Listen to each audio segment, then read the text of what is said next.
Today, we are getting into the life and the astonishing legacy of one of history's absolute giants, none other than Julius Caesar. Even 2,000 years after his death, Julius Caesar still stands as the ultimate icon of raw ambition and power. His very name became the word for emperor, whether it's Kaiser, Tsar, and his legacy is echoed across continents for centuries. And why is that? Because Caesar had something rarer than battlefield brilliance or political cunning. He had the audacity to see that Rome's proud republic was crumbling, and the vision to replace it with something that would outlast him for centuries. He didn't just take territories, he took time itself.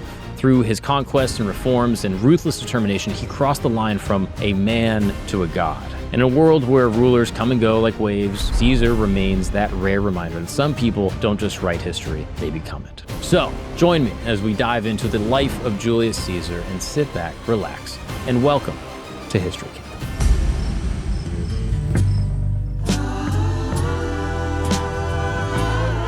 What's up, people, and welcome back to History Camp. My name is Mark Gagnon, and thank you for joining me in my tent, where every single week we explore the most interesting, fascinating, controversial stories from around the world, throughout all history, throughout all time. That's right.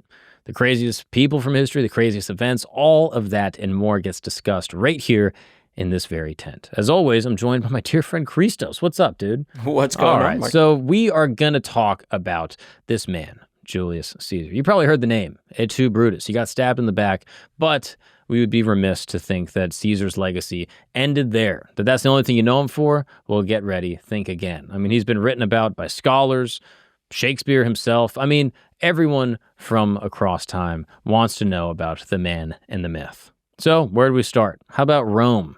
About a century before the birth of Jesus, and it is the heart of the greatest empire that the world had ever known up until that point, and yet it was rotting from within. I mean, corruption is rampant. Politicians are basically like buying their way into office. Soldiers are pledging loyalty not to Rome, but to whatever rich guy is able to, give them some money. And this is now creating this atmosphere where people are pissed. And then into this chaos steps a young man named Julius Caesar. He's ambitious, he's charismatic, and maybe above all, he's dangerous. And he is about to rewrite Rome's entire destiny.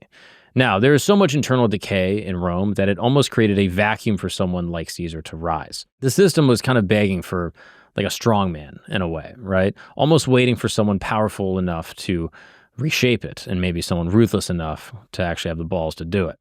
So we will begin basically by discussing this story of how one man's relentless hunger for power shattered this 500-year-old republic and forged an empire with an actual emperor whose legacy would endure for the next 1,000. It's this crazy saga of military triumphs and political maneuvering, and even treachery from some of your closest friends, and an all-consuming addiction to power that in the end cost Caesar his life. Now, Julius, this guy, he wasn't born poor, but he wasn't really rolling in gold either, right? His family liked to boast that they were descended from none other than the goddess Venus herself. Kind of a bold claim, right? But by the time Caesar was 18, that divine bloodline almost didn't matter because he nearly died before his story even began. From a young age, this man, known more formally as Gaius Julius Caesar, had a taste for risk. At just 16, he landed the role of Flamen Dialis. This is Rome's high priest of Jupiter, and it was one of the most prestigious jobs in the city, and this is the kind of appointment that could potentially even set up a man for life. But there was just one catch.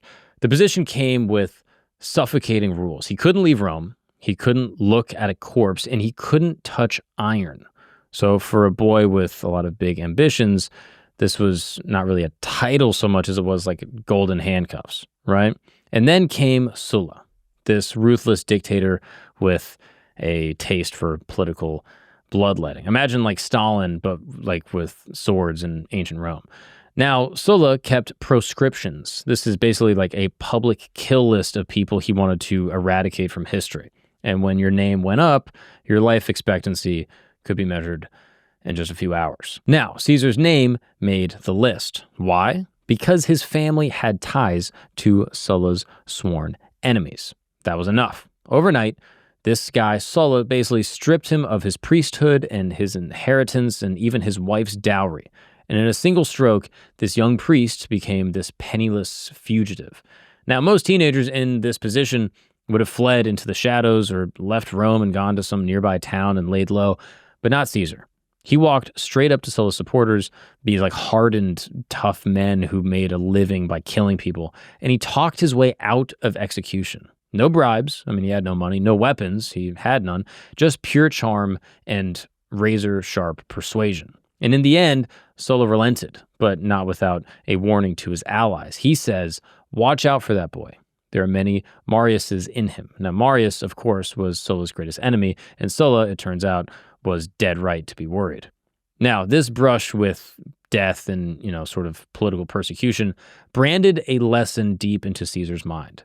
In the Rome of his day, rules are less valuable than relationships. And if you know the right people and you're willing to be bold enough, you can get out of any situation. Now, if you've ever wanted a snapshot of Caesar's personality, it is this story. In his 20s, Caesar was sailing to Greece to study public speaking, right? This is respectable, scholarly, sort of rich kid kind of stuff. But then pirates. Yes, like actual pirates. And they captured his ship and demanded 20 talents of silver. A talent, again, is just like a measure of silver. And they wanted that for his ransom. Now, that's roughly $1 million in today's money. Caesar's reaction, he laughed at them in their faces. 20 talents? Are you kidding me? Again, he's Italian. I'm worth at least 50. I mean, that's what he's like, hey, what are you talking about, right? And he's insulted that they're actually undervaluing him, and he demands that they actually raise the price. So there he is, right? Prisoner of the pirates for more than a month. But Caesar, he didn't cry about it. He wasn't complaining. He acted like a guest of honor. He was joking with them. He's telling stories. He would join in on their games. When he wanted a nap, he would actually shush them. He'd go, come on, guys, I'm trying to sleep. Shh. And all the while, with a straight face, he told them that he would come back, he would hunt them down, and he would crucify every last one of them. And they laughed at him. The pirates were like, the hell is this kid? And surely, this guy must be joking, right? He wasn't. Basically, his companions are able to put up the ransom money, and he's freed immediately. And what does he do? He goes and secures some ships from local authorities. He hunts down the same pirates. He captures them all. And what does he do?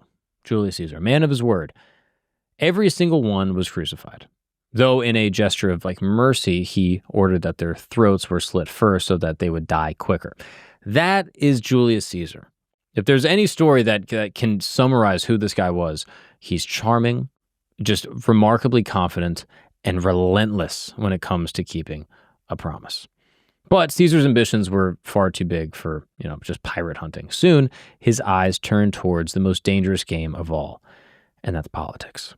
Climbing the ladder of Roman politics isn't easy, but Caesar made it look pretty effortless. I mean, he had a gift for making people like him. He remembered names, not just of important men, but of their wives, their children, the servants in their house. He remembered details that made them feel seen. He threw parties, he paid his debts promptly, and basically just left everyone feeling a little indebted to him in return, right? If you met Julius Caesar, the chances are you'd want to help Julius Caesar. What's up, people? Let's take a break really quick because I want to talk to the fellas. Let me ask you something. Are you stuck? Do you feel like you're struggling with work or relationships or maybe your marriage or just feeling like you're not like the dude you want to be? You ever just, thinking to yourself like, man, I should be farther along right now. I just get caught in these cycles where I just kind of lose self-control. Well, here's the thing that nobody likes to admit. It is possible that porn might be part of the problem. Now, yes, I know, I said the P word. Now, look, I don't want to be overly moralistic here, okay? But if you're someone that struggles with pornography and, research has shown that regular porn users actually leaves men feeling more anxious and less connected and ironically less satisfied. And then it creates a cycle that then you got to be a little secretive about. And you tell yourself like, oh, I'll quit. And then you come back to the same cycle and now you're in a trap. Well, that's where Relay comes in. Relay is a therapist-backed app with actual clinicians designed to help men quit pornography and actually feel better and get control of their lives. And the difference with Relay is that you're not doing it alone. With Relay, you basically join a small group of guys that are kind of on the same road. They're sharing accountability and encouragement and actual tools to help when triggers hit and you're feeling, anxious or alone. Relay helps you feel a little more connected. And you can stay totally anonymous, but for the first time, you're not going to be in this battle alone. I mean, think of it like a gym membership, but with your brain and for your habits and for the future of your relationship, maybe, right? Thousands of men and their families are already seeing some change because the men in their lives are a little bit less stuck. So if you're feeling stuck, check out Relay. Don't wait another month to be the man that you want to be today. And you can break the cycle with Relay. So go ahead and use the code GAGNON, GAGNON, for a 7-day free trial if you feel like this thing has just got a grip on you that you're not able to let go. That is join Relay, JOIN, Relay, RELAY.app, app/camp, and use the code GAGNON for a 7-day free trial. Don't put it off. Be the man you're supposed to be today. Now let's get back to the show. He goes on to get a law degree. Yeah, he becomes a lawyer. And as a young lawyer, he starts making headlines, really just prosecuting corrupt governors for, stealing from the provinces. And he's winning cases and he's earning a reputation for being a just man who values integrity, but also notices something unsettling. These governors weren't punished for being corrupt. They were punished for not sharing their corruption with the right people in Rome. His time then as a junior military officer reveals even more truth. Roman commanders didn't get rich through what they were paid or through honor. They did it by stripping conquered lands bare and basically ransacking the people that they were conquering and taking treasure and slaves and women, basically anything else of value, and brought it back to Rome. And the grand speeches about Roman virtue and these civilized missions to, change the people from these surrounding nations to be more Roman, it's all fake. It's bullshit, right? They're just going to ransack them and make themselves rich. So for most young aristocrats, these were open secrets. But Caesar didn't just notice them, he studied them. He was mapping out the real blueprint of how power worked in Rome. Not the one that's, the pretty one carved in marble that all the regular common folk see, but the actual one, the actual way that power works through bribes and stealing and favors and political maneuvering. So for all his, charm and, his ways that he was able to, get people to like him, Caesar had a major roadblock. Money, or rather the not having money. He was broke, right? And in Roman politics, money isn't just nice to have and makes things easier. It's the lifeblood of power. Roman politics is expensive. And if you wanted to win elections, you had to spend like crazy. You had to sponsor massive public games. Like you can imagine like a gladiatorial game or some type of, chariot race. And you basically had to bribe the right voters and the right people that had influence. And you had to loan fortunes to other politicians that then they would owe you later. And Caesar spent like no tomorrow. He basically mortgaged his entire future. He racked up a ton of debt and he was reckless with money. But interestingly, he was shrewd with marriage. So when his first wife died young, he made a surprising move. He marries Pompeia, the granddaughter of Sulla. Remember Sulla? This is the dictator who basically tried to have him killed, but he was able to get his way out of it. And this is a brilliant act of political judo, right? But then Pompeia gets swept into a scandal, and Caesar is just ruthless, right? He doesn't care if she's guilty or innocent.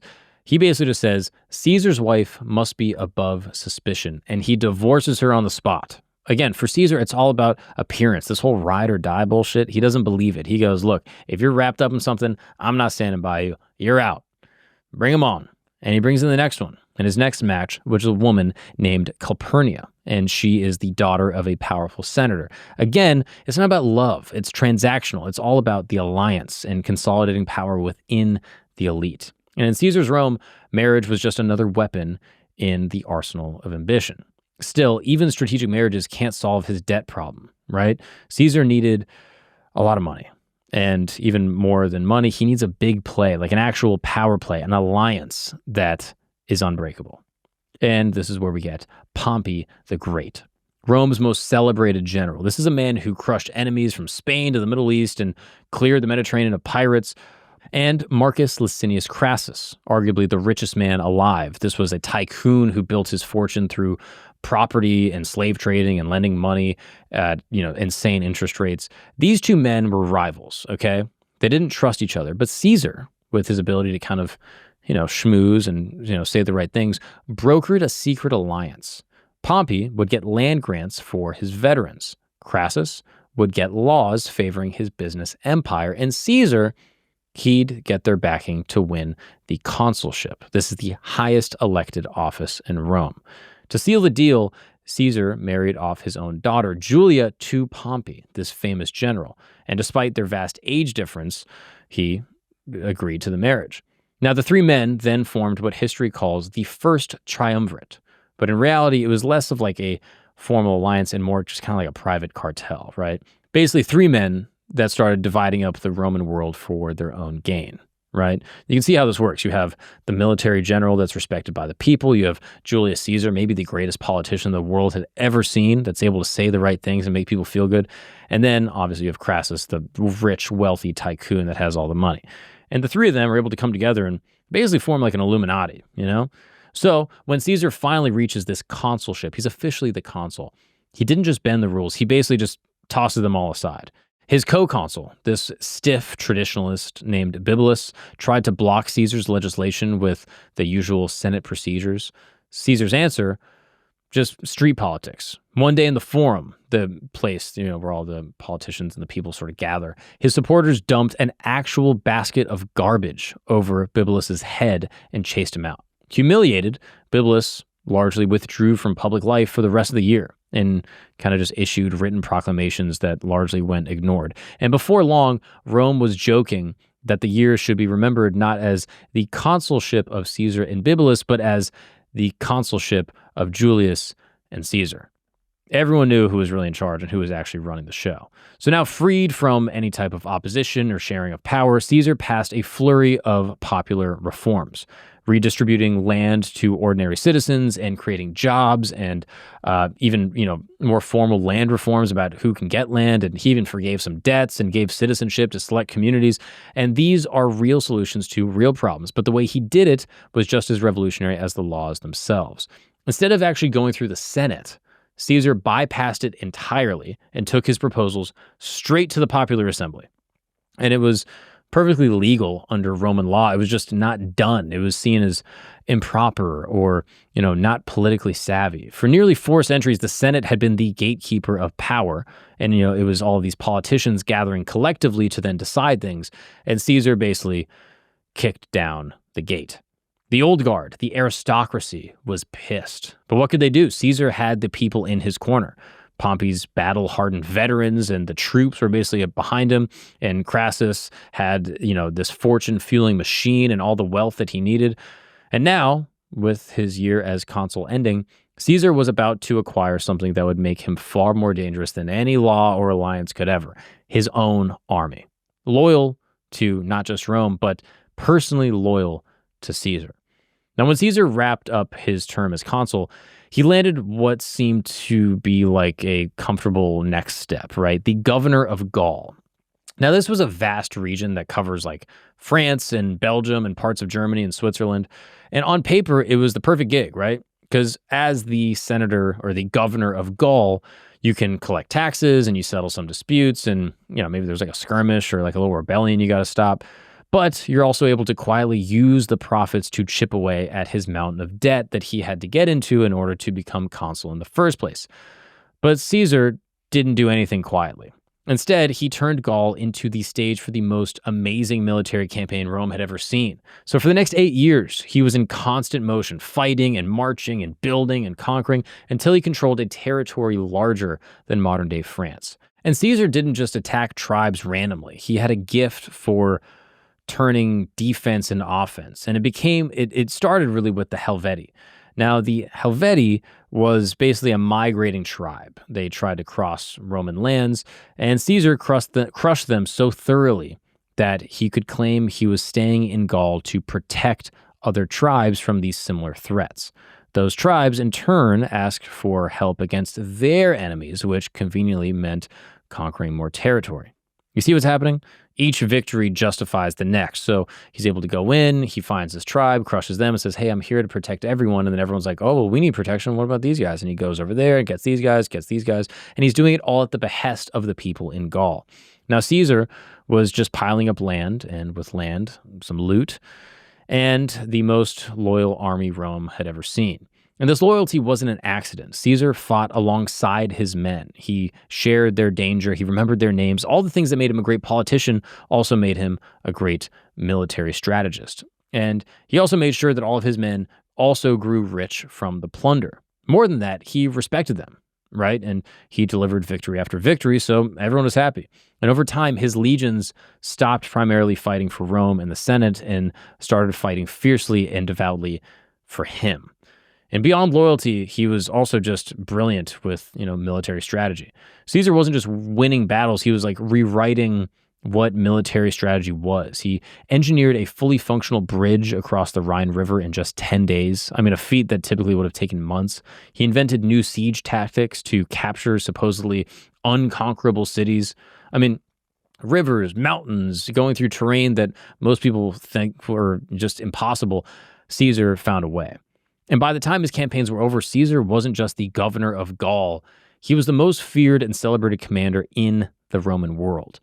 And back in Rome, that kind of power made him just as many enemies as it did admirers. The Gallic Wars reached their boiling point with the rise of one man. And his name is tough, but to my understanding, it is Vercingetorix. And this guy was this, young, fearless, shrewd kind of leader, and he did something that no one else had managed in years.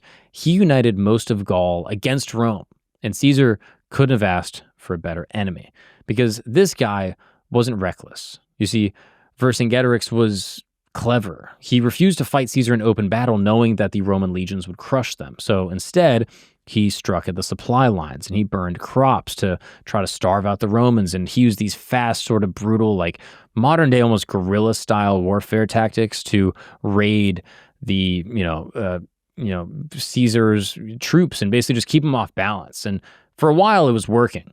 But then their final confrontation came at a hilltop fortress called Alesia. Vercingetorix pulled his army aside, betting that Caesar couldn't possibly storm a fortified city on high ground. But Caesar's answer was equal parts crazy, but also genius. First, he built a wall, completely encircling Alesia to starve the defenders out. Then he built a second wall, facing the opposite direction, surrounding his own army. And why did he do this? Because he knew this massive sort of Gallic relief force was on the way.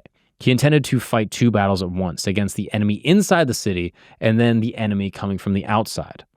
Now, when the relief army finally arrived, estimated like 60,000 troops, Caesar's legions found themselves trapped between two fires. Now, what followed was a masterclass in discipline and tactics. The Romans held the inner wall against desperate assaults from this guy, Vercingetorix, while repelling wave after wave of attacks from the outside. And against all odds, Caesar's men didn't break. The relief force collapsed, and Vercingetorix recognized that the situation was hopeless and basically just surrendered to save his people from imminent slaughter.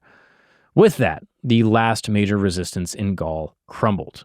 Caesar would later immortalize these events in his own writings, the Gallic Wars, this ancient military memoir, just basically encapsulating like the pinnacle of like these great military tactics done in this time.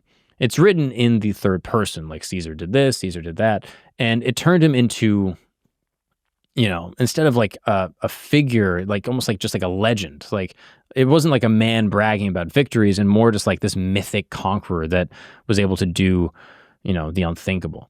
But now that Gaul was his, Rome was actually slipping away from his grasp, and the Senate was beginning to fear that Caesar's next campaign might be aimed at them.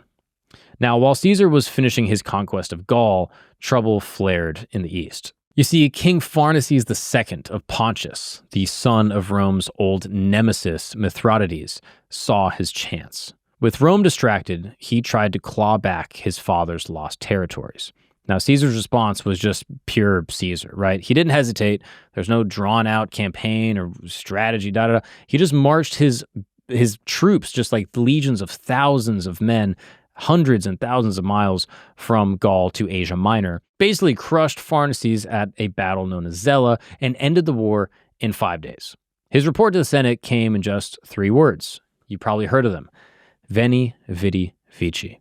I came, I saw, I conquered. I mean, bars, dude.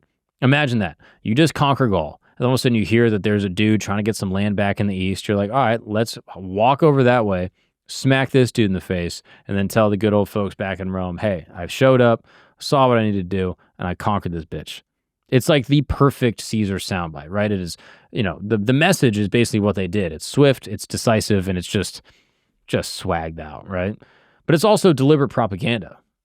It's designed to stun Rome's enemies and just remind its people that Caesar is, pardon my Italian here, unfuckwithable, right? His victories it's not just little military conquest, it's legend, So by the time Caesar's, Gallic campaigns ended, he had become something that Rome had never seen before, maybe ever in history. A man with money and soldiers and popularity to dominate the state completely. 8 years of plunder made him really rich. He was able to pay off his debts and had a little extra, to hold on to. His legions were now veterans who adored him and, got rich from doing these conquests with him. They didn't have allegiance to Rome. They were like, Rome is cool. We're Roman, but we really like Caesar because Caesar got our back. He fights with us. He makes us win, and he gets us all paid. So his reputation rivaled that of the mythical founders of the Republic. And that should be terrifying to your political enemies. At this point, he's unstoppable, right? They see him as this existential threat to the Republic and to their own power. They knew that he couldn't just be allowed to come back into Roman politics with that type of army and that type of prestige. So now was the time to stop him. The Senate was led by hardliners like Cato the Younger, who demanded Caesar return to Rome as a citizen. Basically saying, hey, relinquish your command, and I want you to face trial for your controversial actions during your consulship. In Roman politics, that's a death sentence. Without office, he'd have no immunity, he'd have no army, he'd have no protection from political rivals that wanted to assassinate him or just destroy his career. So Caesar offered a deal. Let him run for consul again, while keeping command of his army, just long enough to ensure a peaceful handover of power. Other generals had been given similar arrangements, right? He's basically saying, look, I don't trust you guys. I can't come into this situation without thinking you guys are going to kill me. So let me just come in with my army and all the people that love me, and let's just do this, calmly and like adults, right? And his enemies just refused. This wasn't about legality. It was just fear. They knew that once Caesar stepped back into Rome with his popularity and wealth and his soldiers, the old order wouldn't survive. Meanwhile, Pompey, once Caesar's ally, was now moving into the opposite direction. You see, Crassus, the wealthy guy, he died. And, this kind of upset the balance of this first triumvirate of these, three men that kind of ruled. But tragedy struck closer to home. Julia, Caesar's beloved daughter and Pompey's wife, died in childbirth. Her death basically severed the personal bond that had kept this alliance intact. Now, Pompey sided with the Senate. He was Rome's defender of the public, right? He was a great military leader and, basically granted emergency powers to counter this growing threat of Caesar. The message was clear: return without your army and be destroyed, or keep your army and be declared an enemy of the state. Choice is yours, okay? So between political suicide and war, what do you think Caesar chooses? That's exactly right. And now there's a small, shallow river in northern Italy, and it's called the Rubicon. You probably heard of it, right?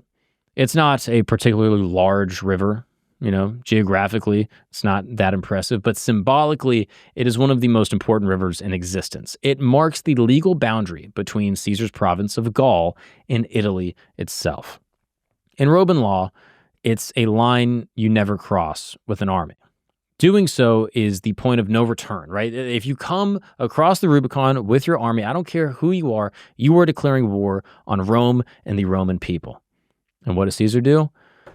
On a cold January day in 49 BC, Caesar reaches that river with a single legion, the 13th Legion, and he halts on the bank, and the men are waiting there. And he knows exactly what crossing this river would mean. This is civil war. Right? This guy is a part of the political infrastructure of Rome, and now he's coming into it hostilely with his own army that is loyal to him. This is civil war and the collapse of Rome's political order and death for everyone, either his own or his enemies, who knows? Now, Suetonius, a historian, tells us that Caesar stood in silence for a moment, wrestling with the weight of his choice, before finally murmuring the words that would echo for 2,000 years. Alia iacta est. The die is cast. Then he spurred his horse into the water. The Rubicon wasn't just a river that day. It was this moment that Caesar stopped being a politician or, just a consulate or, a guy that, was coming up with rules. He became a revolutionary with destiny in his hands, either Rome's or his own, or maybe both. And on paper, Caesar's gamble, it just looked crazy. He has around 20,000 men. Pompey has more troops, more money, and the full backing of the Roman Senate. But Caesar understands that numbers alone won't decide the war. Wars often are decided through many more things, right? Psychology and speed and surprise and propaganda. So from the start, his campaign was a masterclass in political warfare. Wherever he marches, he behaves not as like a conqueror, but as a liberator. His soldiers pay for supplies. Civilians are protected. Captured enemies are released unharmed. This clementia, the term clemency, this mercy shocks Rome.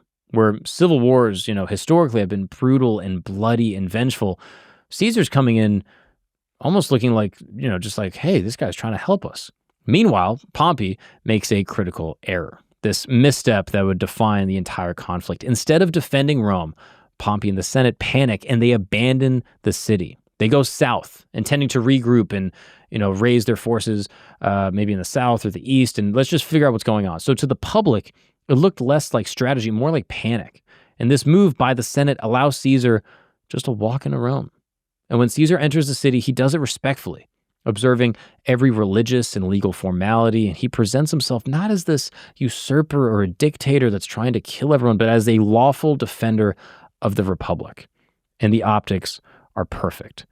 Caesar moves with insane speed while Pompey is regrouping in Greece. Caesar swiftly marches into Spain and defeats Pompey's legions there, reportedly joking that he was going to, quote, fight an army without a general before fighting a general without an army. Once again, bars from our boy Julius. The final showdown came at Pharsalus in central Greece in 48 BC.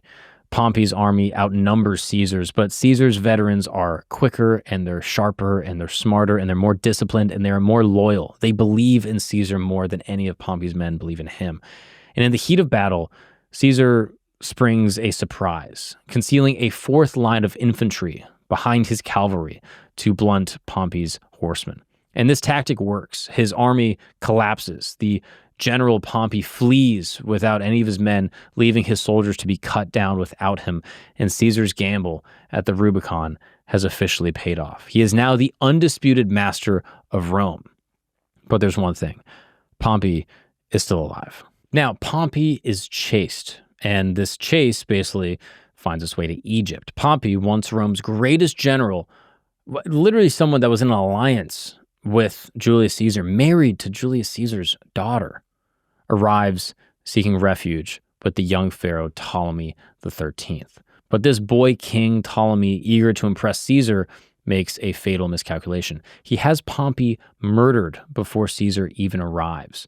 So when Caesar lands in Alexandria, Egyptian officials present him with their gift. They show him Pompey's severed head. And instead of rewarding them, Caesar reportedly breaks down in tears. Was it a genuine sorrow for this old ally, a family member that became a rival that then got murdered? Or is it a masterful performance to basically cement his image as this sort of reluctant, kind of clement, merciful victor, right? No one really knows, and it's disputed even to this day. But what matters is that it works. Rome hears this story, and they see Caesar as someone for, honor and, as someone with compassion. And as a result, the public loves him even more. But Egypt's politics quickly pull in Julius Caesar. You see, a civil war is starting to brew in Egypt against this young Ptolemy and his older sister, Cleopatra, for the throne. And Caesar takes her side. And soon, this alliance is personal, for lack of a better word. They have an affair. They have this romance, and it scandalizes Rome's upper classes, but strategically, it's brilliant. You see, Egypt is the richest kingdom in the Mediterranean. I mean, the amount of food that they create, the grain that they're actually growing is vital to feeding Rome's population. And basically, by securing Cleopatra's throne, if you will, Caesar secures Egypt's wealth, and with it, his own invincibility. And from their relationship comes a son. His name is Caesarion. And now I'm sure you're wondering, is this like C-section, like Caesarian section? Sort of, not really. It's probably just from the same root word, which in Latin means to cut. And this is probably where this comes from. Now, Caesar never formally names him as heir, but in the court of public opinion, this connection between Rome's ruler and Egypt's queen becomes a political lightning rod. So now, Pompey is dead, Egypt is secured, Cleopatra smashed, other pockets of resistance are now mopped up. Caesar finally returns to Rome, and he's not just this victorious general, he is the unchallenged master of the Mediterranean world. Yet he now faces a problem that no legion can solve for him. How do you govern an empire that is too vast for its crumbling republican system? Like, it's just so broad, and there's so many people. Like, how do you even, bureaucratically, how do you make all of this work? This Roman Empire is so vast. Like, is it really possible to have a sustainable republic? His answer is to concentrate power into his own hands while keeping this facade of tradition.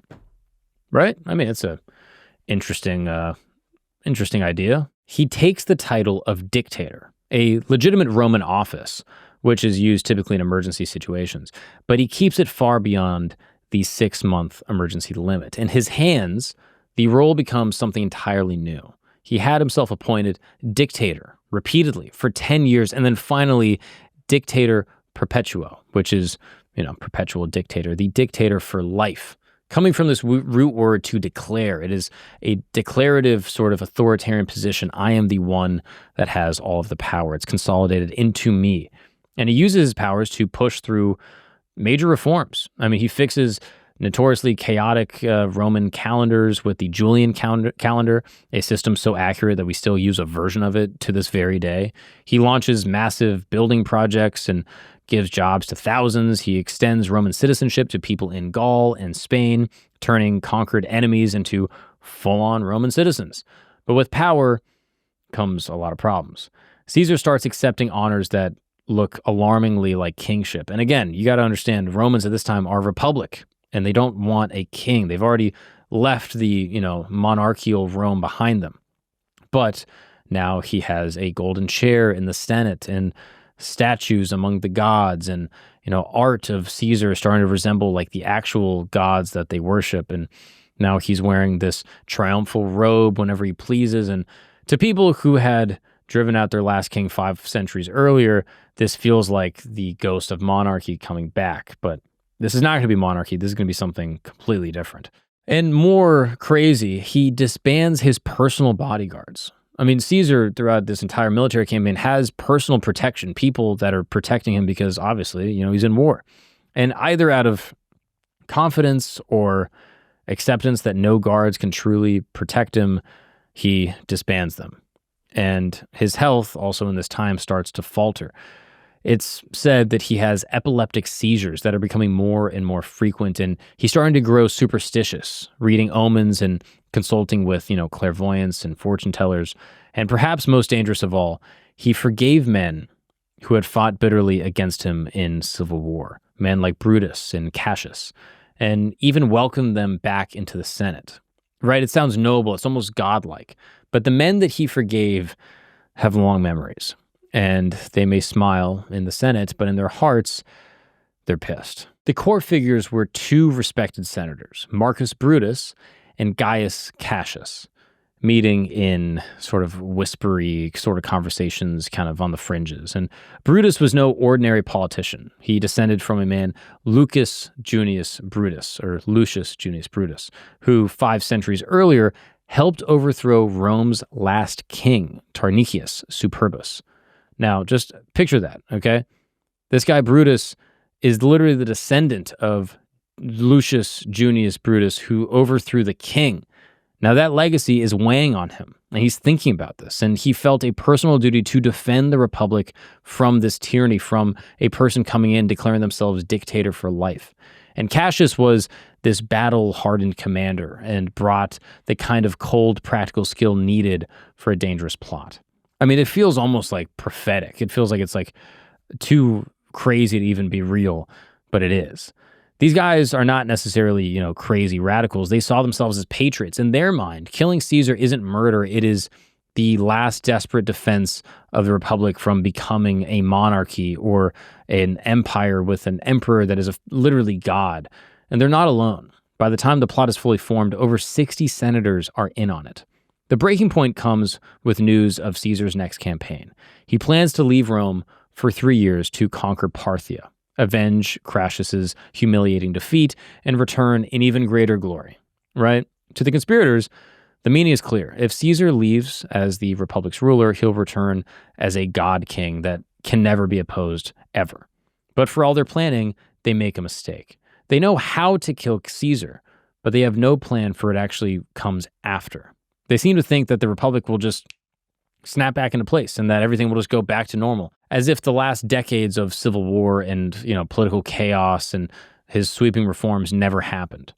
And this takes us into the Ides of March, another term that you've probably heard. This is March 15th of 44 BC, and it is a day that we remember simply as the Ides of March. The chosen stage for the assassination is loaded with crazy symbolism. Pompey's theater, the very place named after Caesar's once friend turned greatest rival, and where Pompey's statue will watch the killing. The morning is thick with omens. Calpurnia, Caesar's wife at the time, wakes up in terror from a dream of his murder and begs him not to go. Priests are performing sacrifices. They find strange signs. One reported saying that they killed an animal with no heart, and this is a dire warning, even by Roman standards. And somewhere in the jostling crowd on the way to the meeting, a man tries to hand Caesar a note revealing the entire conspiracy, but it never actually reaches Caesar himself. The warnings are ignored, and Caesar walks into the Senate without any bodyguard, and the conspirators close in under the pretext of presenting a petition. At the signal, Tullius Cimber grabs Caesar's toga, and then Casca strikes first. Caesar's reaction is pure defiance. He fights back with the only weapon that he had, his writing stylus, like his pen, but it's hopeless. Blades come from every direction, and then, through the chaos, he sees a familiar face, Brutus. And according to the legend, that's when he stops struggling. The phrase, et tu, Brute, whether actually spoken or not, has come to symbolize the crushing weight of betrayal. Caesar collapses at the base of Pompey's statue, stabbed 23 times. The blood pools at the feet of his fallen rival's likeness in front of this statue of Pompey. And the conspirators raise their daggers, shouting about liberty and the Republic, but the Senate chamber is already emptying. Terrified senators are fleeing, and in the streets outside of Rome, there is silence and uncertainty for what comes next. And the moment that Caesar falls, the conspirators think that they've saved the Republic, and they couldn't have been more wrong. Rome doesn't break into celebration like they thought. It breaks into chaos. News of the murder spreads to every corner of Rome, but no one knows what's going to happen next. Are Caesar's allies next on the hit list? Is this the start of another civil war? Shops are slamming shut. People are leaving town. Doors are bolted. Families barricade themselves inside, and fear grips the entire city. The conspirators expected cheers and everyone to be stoked for him, but instead, they're now trapped in the Senate house, too afraid to step outside. To ordinary citizens, Caesar wasn't a tyrant. He was their champion. He was the good guy. He came in and fixed everything. He got people paid. He conquered more land. He brought grain in from Egypt. He was their champion. And killing him was an attack on the Roman people. Mark Antony, Caesar's trusted lieutenant, initially fled, fearing for his life, but he quickly recognized an opportunity. At Caesar's funeral, he delivers the speech Shakespeare later made immortal, a masterclass in persuasion. He shows the crowd Caesar's will.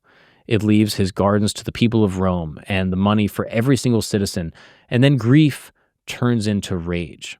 The assassins are not heroes, they're villains. I mean, look at Caesar. He's the nicest guy ever. He helped all of us, and now these assassins took him away. And then comes the real twist. Caesar has named his 18-year-old grandnephew, Octavius, as his heir and adopted son. The boy's young, inexperienced, no army, but he has something more dangerous. He has the same razor-sharp political instincts and just an insane will to rule. So from here, Rome plunges into 13 brutal years of civil wars. Caesar's heirs against his killers and ambitious generals against each other. The republic Brutus and Cassius tried to save is gone forever, and in its place rises an empire, one that will rule for the next 1,000 years. So, who was Julius Caesar, right? A ruthless tyrant who crushed Roman freedom and took away the general functionings of this republic? Or was he this visionary reformer who built a system strong enough to rule the Mediterranean and control all of these different people? And the truth is that he was both, right? Like, sure, Julius Caesar shattered, all of these old traditions, and he bent the laws of the republic, and, he was changing the way that the political structure actually worked in Rome. But also, the Republic was already rotting long before he came along. It was destroyed and overrun with corruption and wrecked with civil wars and overspending, and trying to govern an empire with the politics of a city-state weren't really working. Caesar's genius was seeing that the old system couldn't survive, or at least he didn't want it to, or didn't want to reform it, and he tried to replace it. And his reforms, like the Julian calendar and citizenship for outsiders and work projects and debt relief and all of these different things, tackled real problems that other politicians were just too corrupt to ever deal with. But then there's the dark side, right? Caesar believed he alone could fix Rome, and that certainly isolated him, turned him into the very kind of autocrat that the Republic was designed fundamentally to stop. The man who began as the champion of the people ended up surrounded by, enemies in the Senate. And his life sort of proved the dangerous truth, right? Democratic institutions are fragile, and they collapse quickly when someone decides the rules no longer apply to them.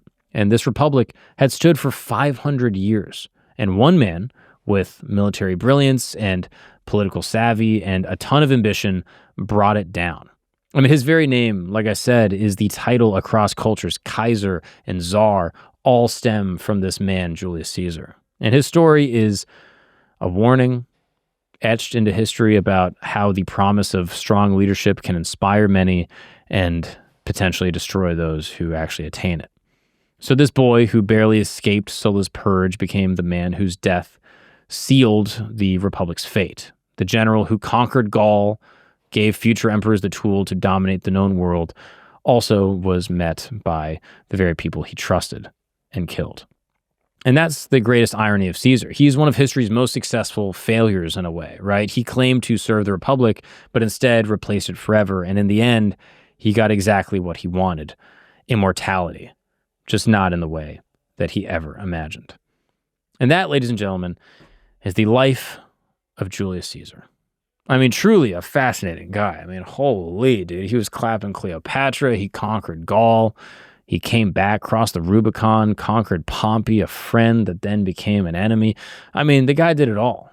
And what a fascinating tale. It's also an interesting idea, right? Like, what is best for the people? Is it what the people want? Is it what they think they want? Is it a good dictator that's kind, or does that set an uneasy precedent? I mean, you think about America, right? I mean, we're a republic, right? People vote. We have governors and senators that, look over us. Even if we had a great monarch that came in and everyone loved him, I wouldn't want a monarchy. So in a way, you will kind of almost side with Brutus, who killed this guy to kind of create, preserve the political order, but they didn't actually come up with a plan B. They kill him, but then they don't actually say, okay, we're going to reform the Senate and this is how things are going to work. I think maybe the biggest lesson here is if you have a republic, you can't fall prey to corruption and manipulation, because that ultimately is what set the stage for the people to want someone like Julius Caesar, like by devaluing what the republic even meant, and by being so corrupt that the people's needs weren't met, and that people were starving, and that they were being overtaxed, and that they were just being burdened by the government. Then they said, you know what?